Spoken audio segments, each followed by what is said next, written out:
Welcome back to ScarletSprites, guys. Today is a bit of a surprising review. I really didn't think I'd be taking a look at this. At $130, it was too expensive for me to justify as just a collector's piece, but then SNK graciously reached out and asked if I'd like to have a review unit, which is a very generous offering for my relatively small channel. I of course said yes, and so here we are today looking at the Neo Geo Arcade Stick Pro.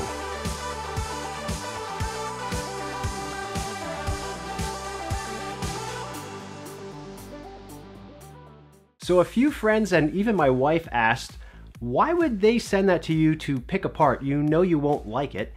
And that's a fair assessment, honestly, because I was a little harsh on the Neo Geo Mini, but I do stand by my overall rating that it was a below average device.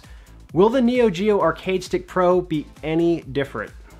The box this comes in is fairly large, and that's because the stick itself is pretty big.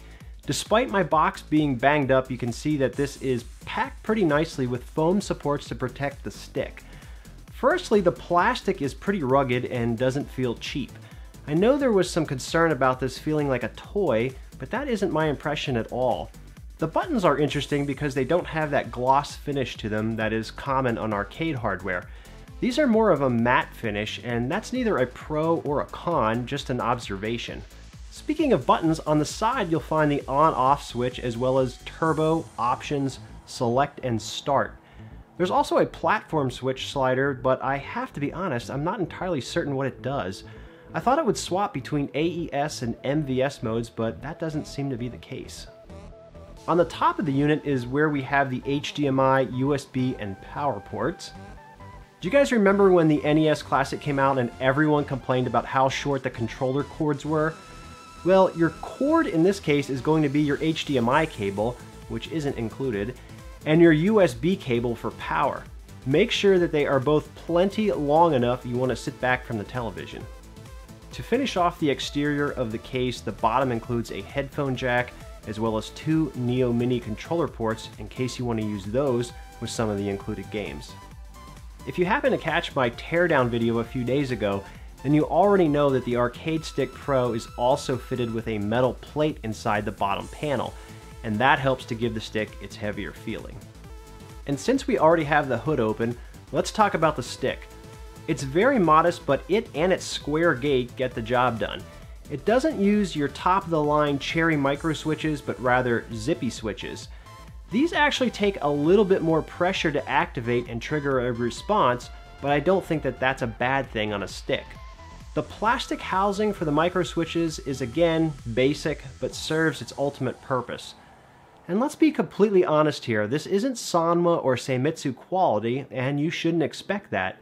But the stick is definitely better than I expected it to be, and the fact that we got something that actually clicks this time is a large improvement over the last SNK hardware offering. I briefly touched on the buttons earlier and their matte finish. Once again, these are completely serviceable despite not being your Sanwa or Seimitsu standards.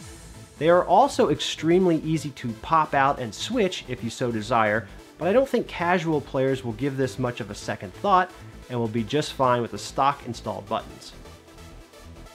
If you do decide you're going to replace these, be sure to grab the 30mm size push-in types. The screw types will work, but are more of a pain to thread since your workspace is cramped inside of here.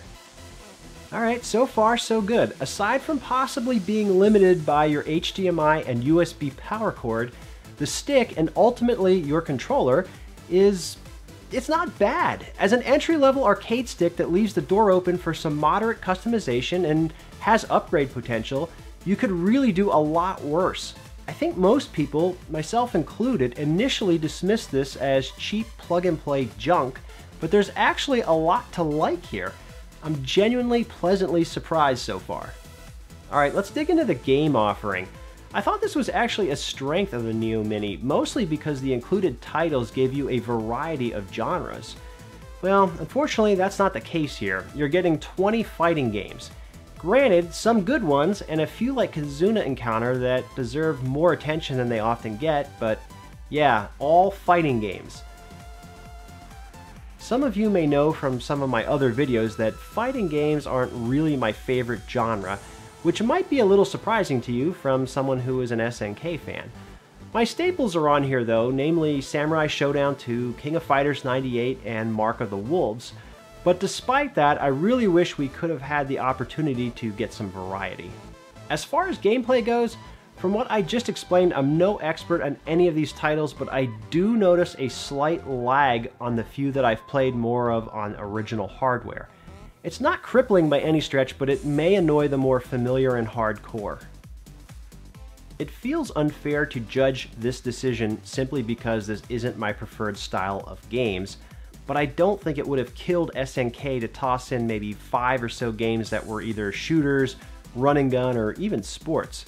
That said, there are rumors flying that another 20 games can indeed be unlocked.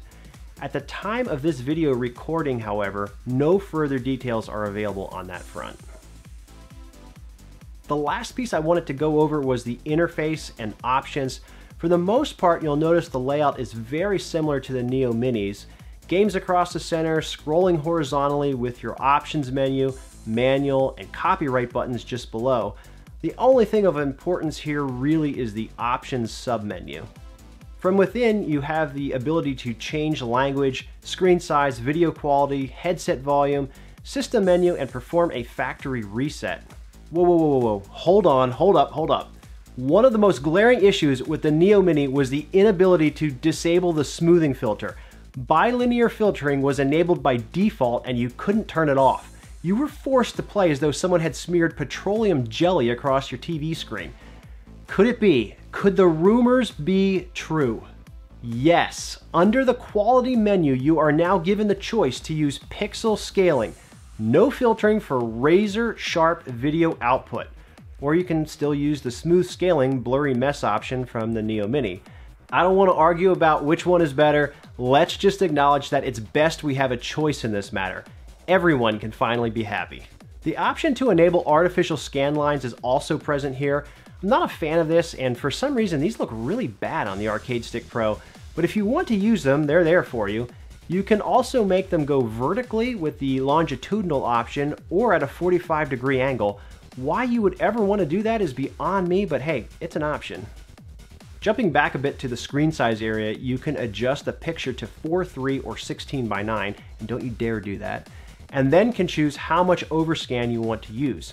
The first option is the ideal one for me as it fits the entire picture nicely inside my TV screen.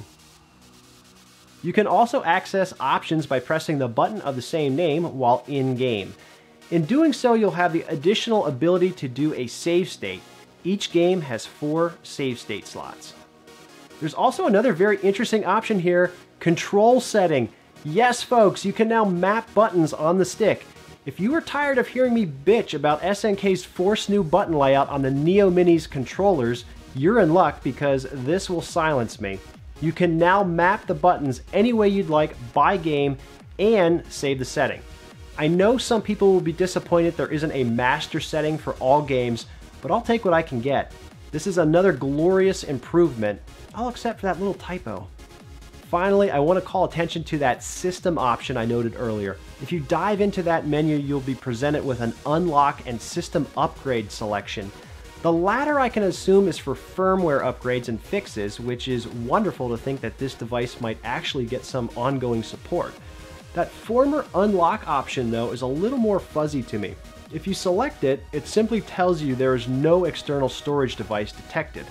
Can only assume that this will be used to add more games to the console, perhaps even via download, but that remains to be seen.